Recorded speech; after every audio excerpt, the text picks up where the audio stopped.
vous est offert par Orange.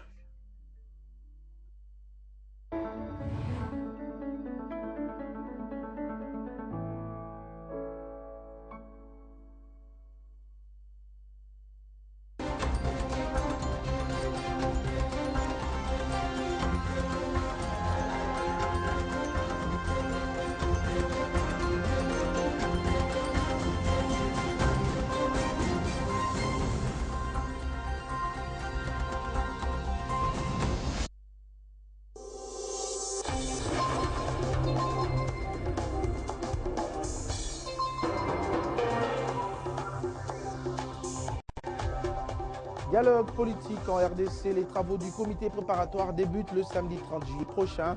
Confirmation d'Edem Kodjo au cours d'une conférence de presse organisée ce samedi à Kinshasa. Le facilitateur a également annoncé au 26 juillet la tenue d'une réunion de vérification des mandats de délégués des différentes parties qui prendront part à ce forum. Cette annonce a été précédée par la deuxième réunion du groupe de soutien à la facilitation.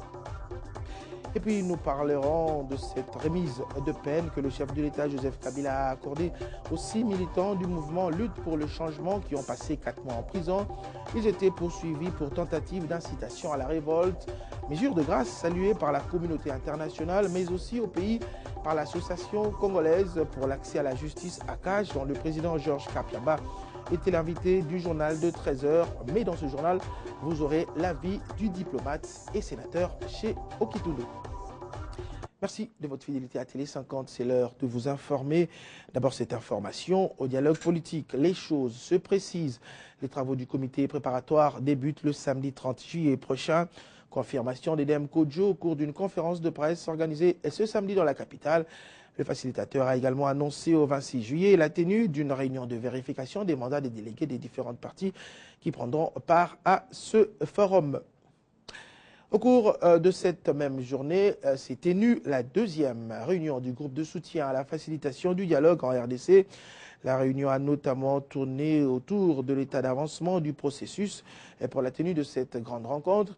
À noter également la participation dans un autre volet de cette réunion de l'UNC de Vital Kamerhe qui semble désormais partant pour une participation à ce grand forum. Le point avec Alain Lino Mamba.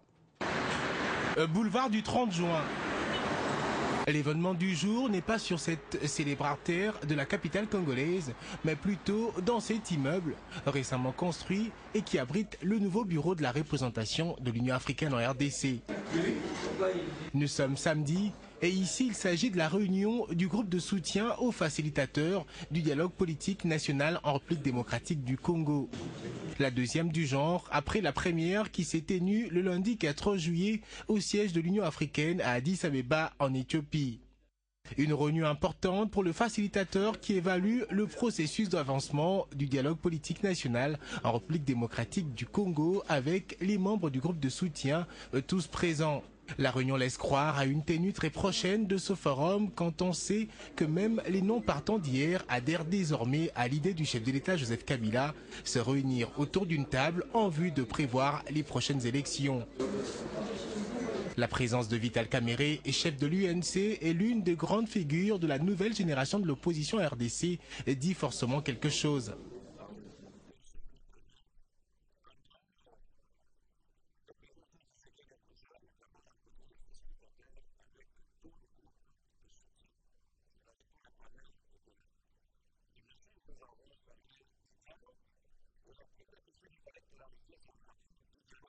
Élection oui, mais l'homme semble encore pas décidé sur sa position future quant à la prochaine présidentielle. J'appartiens à un parti politique, tout comme le président Tshisekedi appartient à un parti politique.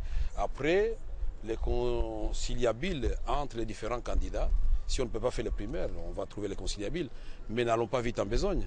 Ce que nous voulons, c'est d'abord débloquer le processus électoral.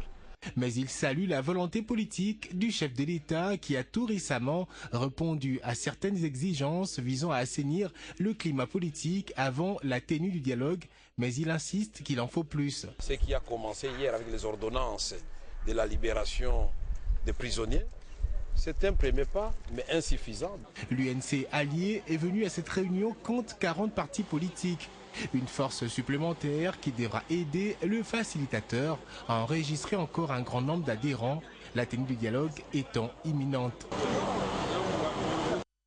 Dialogue toujours. Le parti politique L'éveil de la conscience pour le travail et le développement a organisé une rencontre d'échange avec ses hauts cadres militants dans son siège national à Kinshasa. Une rencontre d'abord pour peaufiner des stratégies d'action en s'alignant derrière la majorité présidentielle dans l'organisation des activités prévues le 29 juillet et le 7 août prochain, mais également mobiliser ses troupes en vue du dialogue national et les élections prochaines. Face aux enjeux de l'heure, en République démocratique du Congo, le parti politique de l'éveil, de la conscience pour le travail et le développement a réarmé ses troupes à travers cette rencontre stratégique. Un seul point à l'ordre du jour, la planification des actions de l'ECT en vue de s'aligner derrière la majorité présidentielle dans l'organisation des activités prévues le 29 juillet prochain au stade Tata Raphaël et le 7 août à l'esplanade du Palais du Peuple. Occasion pour ce parti de la majorité présidentielle de sensibiliser ses membres à adhérer dans ce processus de l'organisation prochaine du dialogue national au pays et aux élections. Nous avons tenu à réaffirmer notre engagement pour les élections et à ce titre de sensibiliser nos populations à s'enrôler massivement afin d'avoir un fichier électoral consolidé qui va nous permettre d'avoir donc des élections sur base des chiffres qui ne seront pas contestés ou contestables à plusieurs niveaux. À travers ces échanges, le CT affûte déjà ses armes pour de grandes opérations sur terrain. Je l'ai annoncé à l'ouverture de ce journal, le chef de l'État Joseph Kabila a accordé une remise de peine aux 6 militants du mouvement Lutte pour le changement qui ont passé 4 mois en prison.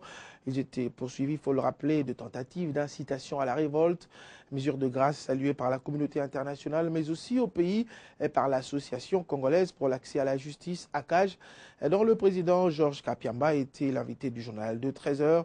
Dans ce journal, un invité, le diplomate et sénateur Chio Kitundu, qui a bien voulu accepter notre invitation. Bonsoir et bienvenue. Bonsoir. Alors, cette mesure, selon vous, même selon l'opinion, cette mesure est-elle la réponse aux multiples pressions de la communauté internationale et surtout après, vous le savez aussi, le passage il y a quelques jours à Kinshasa du Haut Commissariat de l'ONU pour le droit de l'homme? Non, pas du tout. Je tiens à vous rappeler d'abord qu'il n'y avait pas que les chiffres auxquels vous avez fait allusion tout à l'heure. Ils ont fait l'objet des mesures individuelles de grâce, mais il y avait aussi des mesures collectives de grâce. Les mesures de grâce sont une prérogative qui est reconnue par le constituant au chef de l'État. Et le chef de l'État, quand il décide, c'est dans le cadre de son pouvoir discrétionnaire. Ça, il faut le rappeler. Par rapport à ce que vous voulez savoir, il faut rappeler qu'il y a eu ce pré-dialogue avec l'UDPS. Et dans le cadre de ce pré-dialogue, nous avons prévu quelques mesures de décrispation à prendre pour créer un climat de confiance, comme il est rappelé dans l'ordonnance présidentielle, dans un moment aussi important que celui de la tenue d'un dialogue politique national inclusif. Et c'est pour cette raison, effectivement, que le chef de l'État a pris ces ordonnances. Il faut rappeler aussi que les mesures de grâce peuvent être prises lors des circonstances exceptionnelles. Lors des grandes dates, par exemple, le 30 juin, et je crois que la date du 30 juin a été rappelée dans l'ordonnance, mais aussi certaines circonstances exceptionnelles, comme celles qui vont présider à la tenue du dialogue politique national. Mais en rapport avec ces 6 jeunes de la Lucha, il reste un mois de peine. C'est vraiment une mesure qui pèse, parce qu'ils n'ont peut-être qu'un mois encore à purger comme peine. Mais écoutez, ces jeunes gens, ce n'est pas le chef de l'État qui les a condamnés. Il faut rappeler, ce n'est pas le président qui les a condamnés. Et ils ont fait l'objet d'une décision judiciaire. Bon, mais maintenant, le chef de l'État, dans des moments comme ceux que je viens de rappeler, il y a d'abord la date du 30 juin, et en même temps la tenue du dialogue politique national. Il faut quand même prendre certaines mesures de grâce. Et c'est pour cette raison que le chef de l'État a pris cette décision en toute souveraineté et conformément à la Constitution. Alors, pour l'opposition, on a même suivi Vital Kamerhe tout à l'heure, c'est peu. Puisqu'on parle toujours des prisonniers politiques et d'autres, des noms aussi qui ont été cités. Est-ce que cela suffit pour décrisper la situation? Vous savez, c'est facile de parler de prisonniers politiques. Encore faudrait-il citer les noms. Et à ce moment-là, on regarde le dossier, on parcourt le dossier qui concerne les intéressés. Si effectivement, ce sont des personnes qui font l'objet ou qui sont considérés comme des prisonniers politiques, on peut encore discuter. Mais pour l'instant, et comme je l'ai rappelé tout à l'heure, les mesures de grâce relèvent du pouvoir discrétionnaire du président de la République. Et comme je l'ai rappelé tout à l'heure, ce ne sont pas seulement les 6, il y a des mesures collectives. Dans les mesures collectives, on a fixé seulement les critères à remplir pour bénéficier de cette remise de peine. Alors si vous les remplissez, effectivement, mais là, il y a beaucoup de gens, plus de 200 personnes qui vont bénéficier de cette mesure. Alors considérer que c'est peu, c'est quand même assez curieux. Alors, en ce qui concerne les prisonniers politiques, encore faudrait-il les citer et qu'on regarde leur dossier si ces dossiers correspondent aux critères prévus pour accorder la grâce. La mesure de grâce n'est accordée que lorsqu'une décision est entrée en force de chose jugée. Si la procédure est encore en cours, le président n'est pas compétent. Le cas de Filimbi, par exemple. Bon, je ne vais pas citer les cas parce que je ne connais pas le dossier, mais c'est pour rappeler les critères tels qu'ils sont prévus par la Constitution et par les lois de la République. Il faut qu'une décision soit entrée en force de chose jugée, c'est-à-dire une décision définitive qui est insusceptible de recours. C'est en ce moment-là que le chef de l'État peut prendre une ordonnance accordant la grâce présidentielle. Très rapidement, une dernière question en rapport avec le dialogue politique. Le ciel s'éclaircit, les choses se dessinent, puisque le facilitateur vient quand même de donner une date pour la première réunion du comité préparatoire. Bon, alors ça montre effectivement que tous ceux qui croyaient que bon, le dialogue n'allait pas se tenir, le dialogue va se tenir. Et si ça a été retardé jusqu'à présent, c'est tout simplement parce que le président de la République, dans l'ordonnance portant convocation du dialogue politique national et inclusif, a tenu à l'inclusivité du dialogue politique national. Et pour ça, comme vous savez, il fallait le va-et-vient, des conciliabules avec tous ceux qui font partie des parties prenantes à ce dialogue. Et vous avez vu effectivement qu'il y a eu beaucoup d'hésitations, beaucoup de réticences. Et maintenant, avec la facilitation, qui a été aujourd'hui adoubée par tout le monde, je pense que la facilitation a joué un rôle important dans la démarche tendant à convaincre tout le monde à venir autour de la table pour qu'on discute de ces grands problèmes auxquels on est confronté aujourd'hui. De quelle manière organiser des élections crédibles, transparentes et conformes aux standards internationaux. Merci beaucoup Léonard Chiokitoundou. Je rappelle que vous êtes diplomate, mais également sénateur. Merci d'avoir accepté notre invitation. Je vous remercie. Processus électoral, l'opération d'enrôlement et d'identification débute la semaine prochaine dans la province pilote du Nord, Obangui, qui a réceptionné le tout premier lot et kit de matériel. Et ce samedi 23 juillet a été lancé à Gbadolité une formation des superviseurs des opérations et des formateurs électoraux territoriaux qui seront déployés dans les différents territoires de la province. Cette formation s'étendra sur 5 jours et sera vite suivie d'une formation pratique qui précédera le lancement officiel de l'opération d'enrôlement par le président de la CENI, Corneille Nanga. Sachez aussi que le comité d'organisation des funérailles de l'ancien président de la CENI, l'abbé Apollinaire Malou Malou, était ce samedi au siège de la centrale électorale pour justement remercier le bureau après les dignes hommages rendus au défunt président, composé entre autres du gouverneur du Nord Kivu, Julien Paluku, et de l'évêque de Beni Butembo, Melchisedek Sikouli. Cette délégation a été reçue par le vice-président de la CENI, Norbert Bassengesi. Suivez. Conduite par le général Kachouva, le président du comité d'organisation des obsèques de l'ex-président de la Commission électorale nationale indépendante, la délégation a échangé avec l'actuel bureau de la centrale électorale ainsi que quelques membres de l'Assemblée plénière. Le comité a remercié le bureau de la centrale électorale pour les hommages dignes rendus à celui qui a organisé les premières élections libres, démocratiques et transparentes en République démocratique du Congo. Pour le général Kachouva, Malou Malou a donc tracé le chemin et il est donc capital de perpétrer les œuvres qu'il a laissées sur cette terre et surtout à la CENI. Et les hommages qui ont été rendus à Malou Malou dans cette maison par ses successeurs nous ont beaucoup marqués.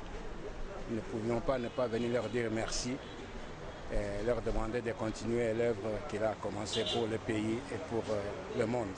L'abbé Apollinaire Malou Malou, qui a dirigé la CEI et la CENI, est mort le 30 juin 2016 à Dallas, aux États-Unis d'Amérique, des suites d'une longue maladie. Direction la province du Kwilu, où le chef du gouvernement a bouclé son séjour avec plusieurs activités. Durant 48 heures, Matata Ponyo a visité les différents chantiers de la ville de Kikwit afin de voir dans quelle mesure le gouvernement central pourra apporter des solutions pour l'avancement des travaux. Marlon Kachamo. D'abord, Matata Ponyo a reçu en audience le gouverneur de province, Godel Kinyoka. Ces derniers est allé présenter le remerciement de ses administrés au chef de l'État pour la matérialisation de sa vision en faveur du Kwilu. Il a en outre salué l'avènement du barrage hydroélectrique de Kakobola. Le gouverneur Godel a aussi plaidé pour la réhabilitation des infrastructures routières, sanitaires, écolières et surtout les érosions qui menacent dangereusement la ville de Kikwit. Les mêmes doléances ont été relayées par la délégation de l'Assemblée provinciale. Son président a demandé au chef du gouvernement de transmettre les remerciements de la population de Kwilu au président de la République. Avec les forces vives et les notables de Kikwit, les échanges ont tourné autour des questions de développement de leur province. Ils ont félicité le gouvernement central pour cette grande réalisation. En outre, ils ont sollicité la poursuite de son implication dans l'accomplissement des ouvrages d'intérêt communautaire. Juste après, le Premier ministre a effectué une descente sur le terrain. Il a inspecté les quartiers affectés par de nombreuses têtes d'érosion, caractérisées par une avancée spectaculaire. Le chef du gouvernement est ensuite descendu au stade de Kikwit dans la commune de Kazamba. Matata Ponyo s'est retrouvé devant une triste réalité. Une mégestion avérée caractérisée par les détournements des fonds destinés aux travaux. Autre étape, l'Institut Lukolela, une école formatrice de l'élite du Kwilu, mais actuellement dans un état de délabrement très avancé. La direction générale de l'Institut a sollicité l'implication de Kinshasa pour sa réhabilitation. Aussitôt après, Matata Ponyo a mis le cap sur l'hôpital général de Kikwit. Le directeur général de cette institution médicale lui fait l'honneur de visiter les différents services. Ici, les efforts du gouvernement central pour la réhabilitation et la modernisation sont perceptibles. Des matériels de haute performance achetés par Kinshasa sont là et font la fierté de la population de Kikwit. Matata Ponyo s'est aperçu que les habitants de Kikwit peuvent alors accéder aux soins de santé de qualité et à moindre coût. Le Premier ministre a bouclé la boucle par le centre de santé Plateau 1, construit sur financement du gouvernement central. Ce centre est en phase de finition. Le chef du gouvernement a salué la bonne gouvernance prônée par le chef de l'État et a conduit à cette réalisation. Retour à Kinshasa, où les travaux de réhabilitation du boulevard du 30 juin à hauteur du rond-point Sosimat évoluent normalement, endommagés par des fissures depuis plus d'une année. Ces travaux de réfection, dont les frais complets sont à la charge du gouvernement central pendant tout au moins 2 mois. Boulevard du 30 juin, rond-point Sosimat. Nous sommes en plein centre-ville de Kinshasa.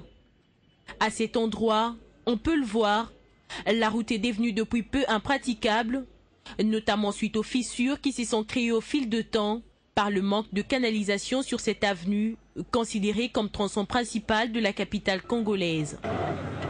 Aujourd'hui, la solution est en voie d'être trouvée. Les travaux de réhabilitation sont en cours, et ce, sur fonds propres du gouvernement central. Sur cette route barrée, l'agence congolaise de grands travaux, maître d'œuvre de ces projets, s'attelle à la construction d'un dallo qui épargnera le tronçon d'enclavement. C'est maintenant le moment opportun pour pouvoir procéder à sa démolition et le moment aussi pour pouvoir le remplacer par un ouvrage beaucoup plus portant, beaucoup plus grand. Il s'agit bel et bien de la construction d'un dallo à 2 pertuis en béton armé, lequel nous avions pris l'option des éléments ou des panneaux, si vous voulez, en préfabriqué. Pour ce qui est de la durée maximale de travaux, ils prendront en tout 2 mois. Au regard de la contrainte en termes de délai, parce qu'il faudrait souligner ici, nous n'avions que 2 mois pour finaliser l'ouvrage proprement dit. 2 mois durant lesquels piétons et véhiculés devront faire le détour en empruntant des voies primaires comme issue des secours. Nous demandons à tous les automobilistes, même les piétons, de pouvoir respecter. La direction provinciale de l'INSS Katanga se modernise. Le salon des vieillards dénommé Maman Agnès Mouad Nawej Katanga a été inauguré par le maire de Likasi. Une façon, vous l'avez constaté, pour l'INSS de valoriser les personnes de 3e âge. Détail, Josué Mouyouba. Intense activité pour le directeur provincial de l'INSS Katanga 2 et ses adjoints. En premier lieu, Christian Numbi a été reçu par le maire de la ville montagneuse de Likasi, Idesbald Petwe Kapande. Par la suite, il a procédé au paiement des prestations sociales du deuxième trimestre de l'année en cours pour les malades et les invalides à domicile. L'autorité urbaine a elle-même effectué le paiement à ses compatriotes de troisième âge. Ils ont également eu droit chacun à une enveloppe financière, un colis de sucre, de savon, de la farine de maïs et autres. Le maire de Likasi a clôturé l'activité par l'inauguration du salon des vieillards baptisé au nom d'Agnès Mouad Nawej Katang, madame le directeur général de l'INSS. Visiblement satisfait, le directeur provincial de l'INSS Katanga 2 a signalé qu'il était temps d'honorer la directrice générale de son institution pour le travail abattu dans l'intérêt public. Les instructions que nous avons reçues lors de notre nomination étaient très claires. Madame le directeur général, vous avez recommandé de travailler pour le bien-être des personnes de troisième âge. Le représentant des pensionnés a aussi délié sa langue. Il serait ingrat de ne pas reconnaître vos bienfaits. Cependant, nous saluons votre dévouement sans relâche à travers vos œuvres. Pour rénover le bâtiment administratif et pour honorer le directeur général Agnès Mouad Nawej, l'INSS Katanga 2 a démontré qu'avec plus de détermination et de volonté, il est possible de moderniser son lieu de travail. Près de 200 agents du ministère du Plan ont marché ce samedi dans la matinée de la gare centrale jusqu'au ministère du Plan dans le cadre de la clôture du mois de la population, une marche de santé. Et comme symbole de l'engagement politique du gouvernement à multiplier davantage ses efforts dans la résolution des problèmes de la jeune fille congolaise, a appelé justement le vice-ministre au marcheur, vice-ministre Franklin Chamala. C'est en plein centre-ville, à la gare centrale, que les agents du ministère du Plan s'y sont donné rendez-vous. À leur tête, le vice-ministre du Plan. Après l'hymne national, les marcheurs ont immédiatement emprunté le boulevard du 30 juin, direction le ministère du Plan. Au devant de marcheurs, une énorme banderole portant l'inscription « Journée mondiale de la population » avec comme thème « Investir dans les adolescentes ». Le ministère du Plan entend démontrer à travers cet exercice la volonté du gouvernement congolais, sous la houlette du chef de l'État Joseph Kabila, à prendre bras le corps les problèmes auxquels sont confrontées les adolescentes. Aujourd'hui, à travers cette marche, nous voulons ici donner le signal fort de la rupture que le gouvernement voudrait engager par rapport à ce qui nous a caractérisés par le passé. Dorénavant, les adolescents font l'objet d'une attention particulière du chef de l'État et de l'entièreté de son gouvernement à travers les politiques gouvernementales. Après avoir parcouru presque tout le boulevard, la procession emprunte l'avenue Batetela en passant par l'avenue Pumbu jusqu'au ministère. Sur place, le vice-ministre du Plan Franklin Chamala a rappelé aux agents non seulement les missions essentielles du ministère, mais également la nécessité de cette marche de santé. Beaucoup ne savent pas que c'est du sein de notre ministère que relèvent les questions notamment de la planification du développement humain, les questions de planification et même de la sécurité et de la paix. C'est chez nous la planification des politiques des investissements. Cette marche qui a réuni environ 200 personnes a connu un succès, notamment grâce à l'encadrement des éléments de la police commis au ministère du Plan. Et puis en sport, pour terminer, Jeux Olympiques 2016, la République démocratique du Congo se plie aux exigences sanitaires exigées par le comité d'organisation pour sa participation à cette joute internationale. Tenez, ce samedi, le comité olympique congolais a fait vacciner l'ensemble de la délégation concernée par ce jeu prévu du 5 au 21 août dans la ville de Rio de Janeiro au Brésil.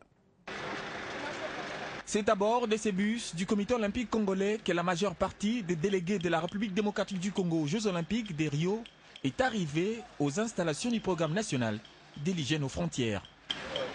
Objectif, c'est conformer aux recommandations sanitaires du comité olympique international liées notamment à la prévention de certaines maladies. Vous savez qu'il y a le virus Zika là-bas, donc nous avons reçu de l'organisateur une série de recommandations.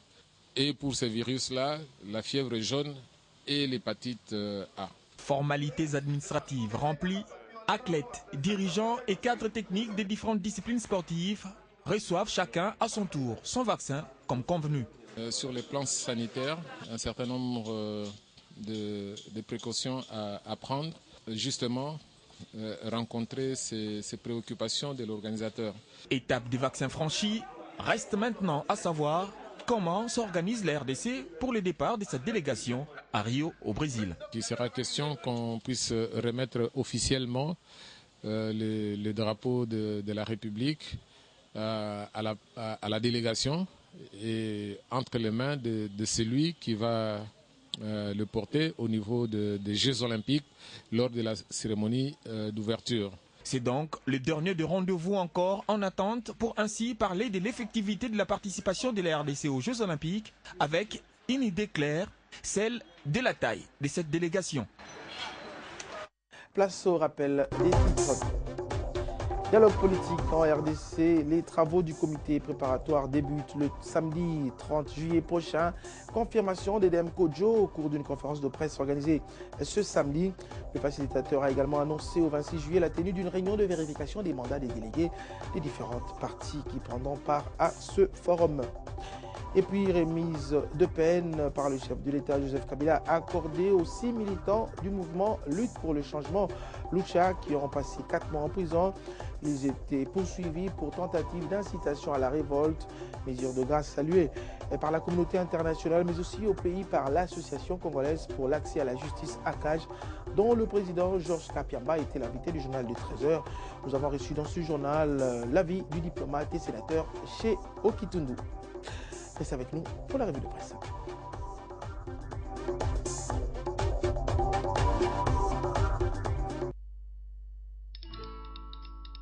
Dans la vie, nous avons tous des rêves, objectifs et aspirations.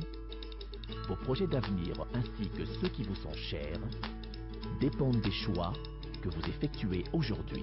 C'est pourquoi la Raobank a créé Renaissance, le nouveau compte d'épargne qui vous propose un meilleur taux rémunérateur à court et à moyen terme. Ainsi, vous pourrez suivre l'évolution des intérêts générés par votre épargne et assurer un avenir meilleur à vos projets les plus chers. Raobank is my bank.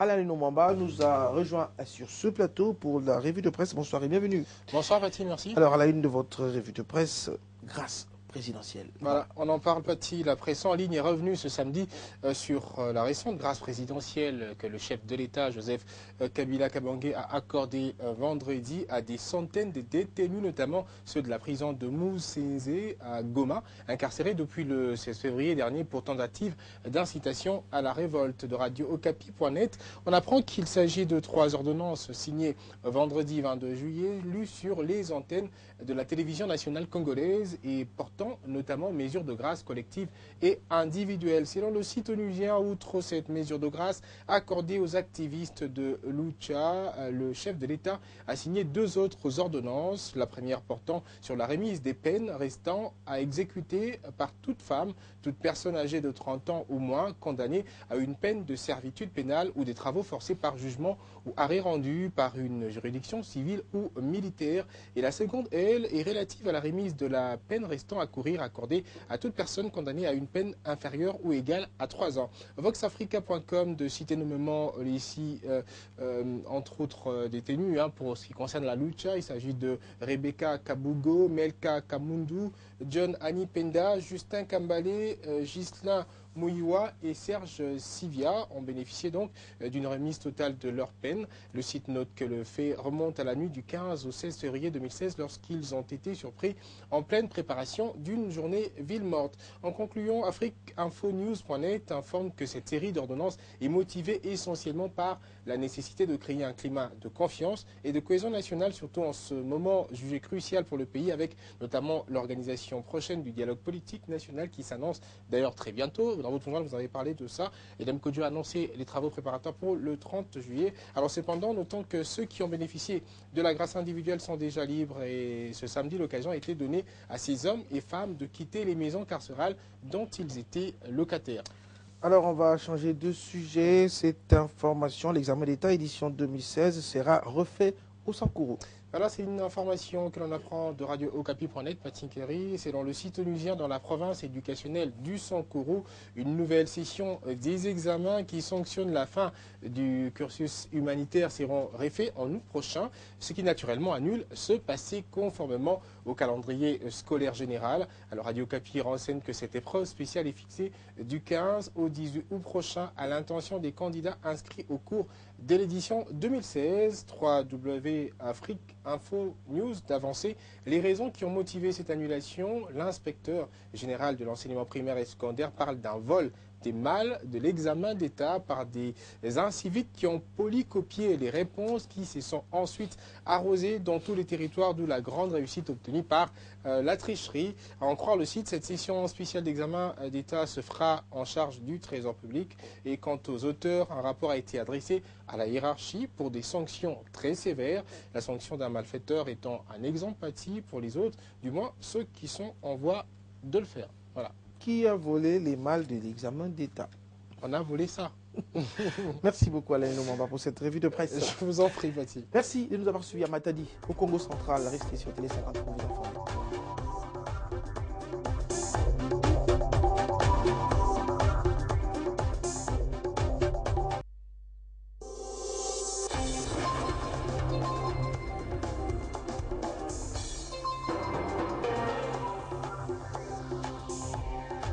Ce programme vous a été offert par Orange.